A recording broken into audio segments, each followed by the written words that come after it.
All right, let's get this show started. UFC stars Ilia Topuria and Paddy Pimblett still aren't locked in for a fight, and Dana White isn't ready to reveal any plans for Topuria just yet. In an interview with TNT Fight Sports, White was asked how close the long-running grudge match is to becoming a reality. Despite online speculation suggesting it could happen as early as January, the UFC president quickly shut down the idea.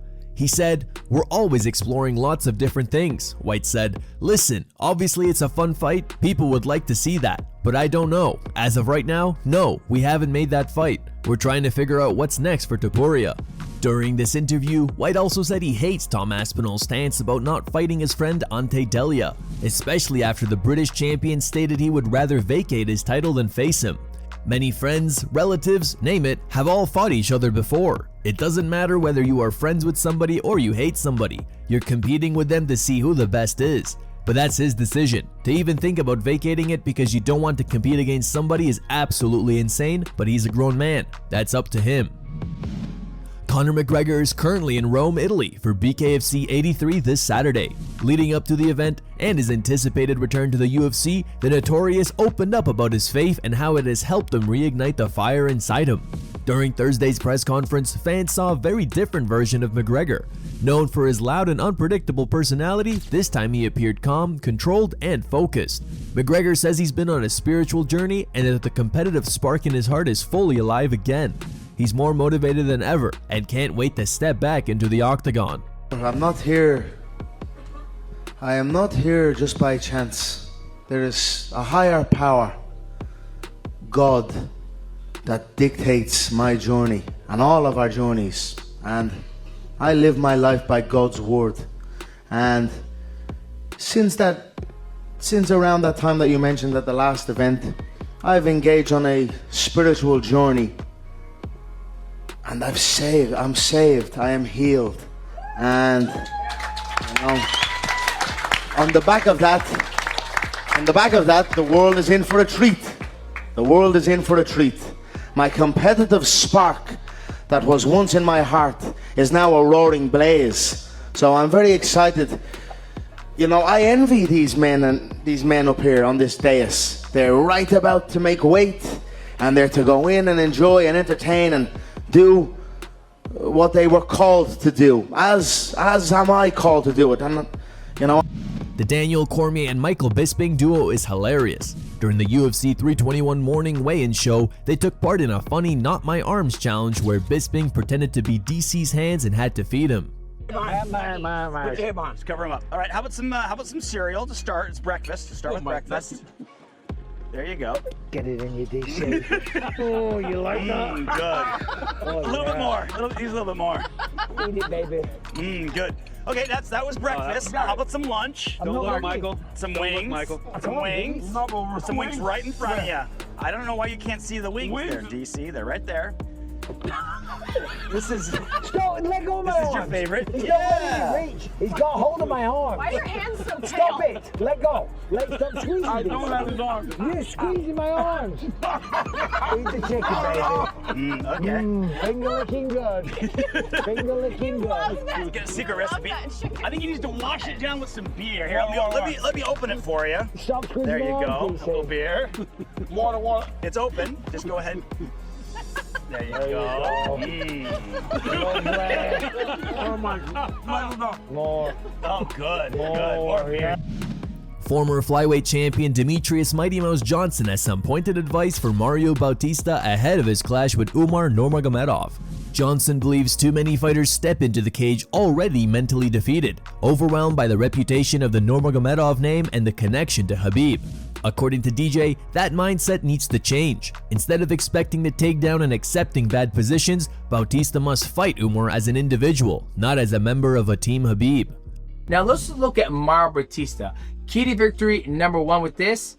do not respect Umar Nurmagomedov. What I mean by that, people get kind of aura shy, right? They're like, oh man, this is a Nurmagomedov. He trains with Khabib. They kind of get googly eyes. You see a lot of guys do that when it comes to Anderson Silva back in the day, or when people would fight Khabib Nurmagomedov, they'll kind of like, oh, he's supposed to take me now, so I'm just gonna accept that position.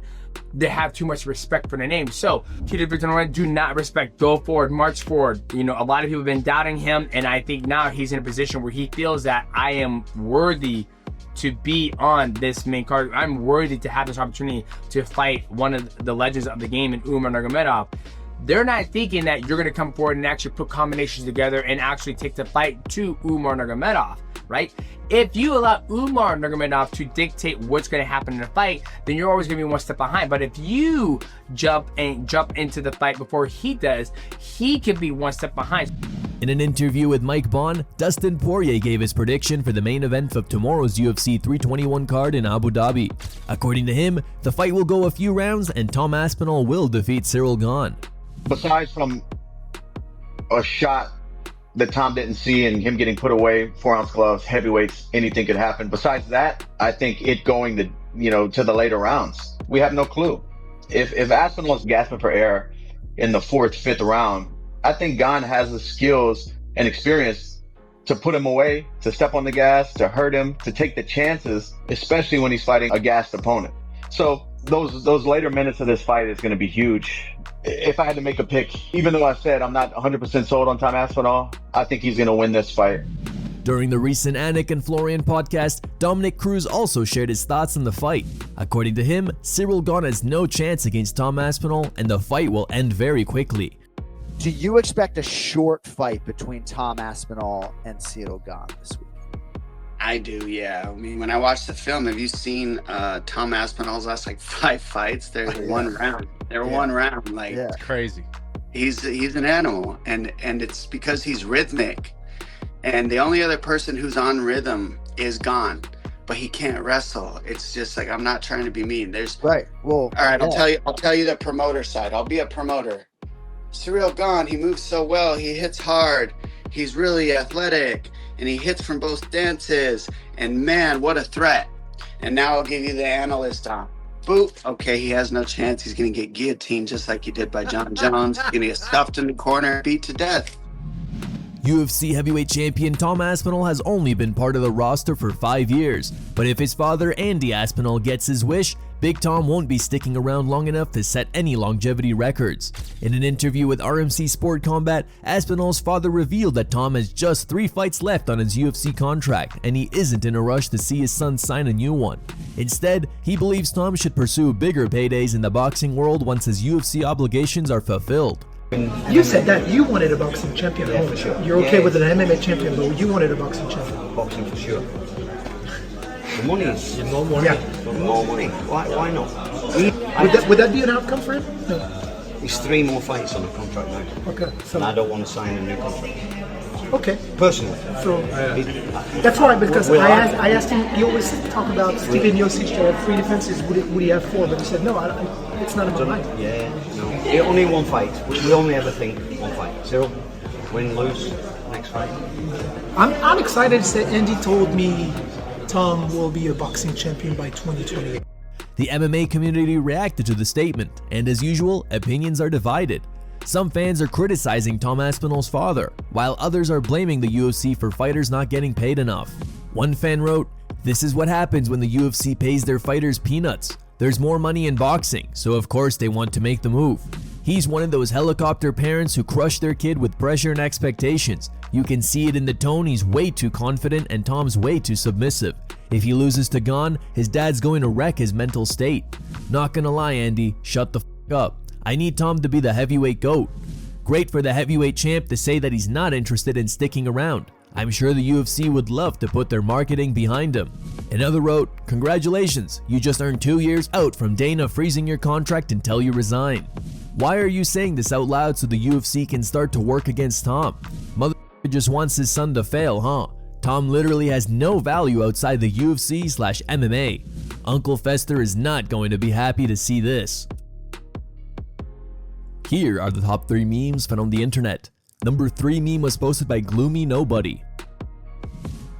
Number 2 meme was posted by Bond to Cook.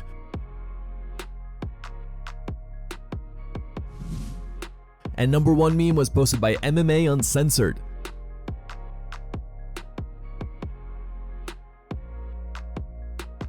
Thank you guys for watching. If you enjoyed the content, please give it a like and subscribe to the channel to stay updated with the latest MMA news.